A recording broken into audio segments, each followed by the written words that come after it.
Here are some of the best attractions in Paris, peppered along its length and breadth, that you just can't afford to miss. Eiffel Tower. Only expected to stand for 20 years, it's now France's tallest and most visited monument.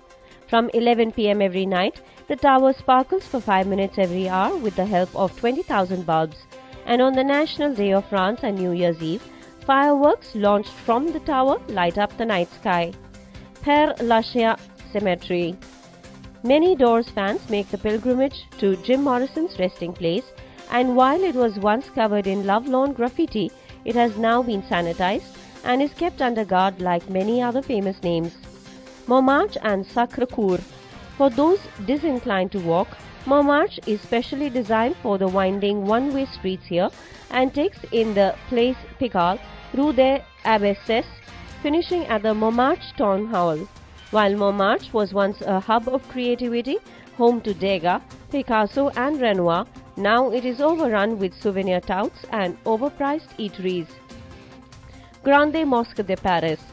This beautiful pink marble building, inaugurated in 1926, was built in gratitude to the Muslim tirailleurs or soldiers of the North African countries who fought for France during World War I.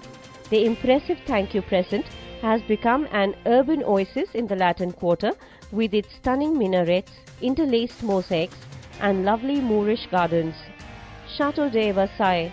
Château de Versailles is a monument to regal extravagance and the last seat of the royal family before the French Revolution in 1789. Don't miss the King and Queen's state apartments oozing with chandeliers, gilt, marble, frescoes and ostentation of the highest order, as well as the jaw-dropping Hall of Mirrors, a 75-meter long ballroom with giant mirrors. Prepare to be dazzled.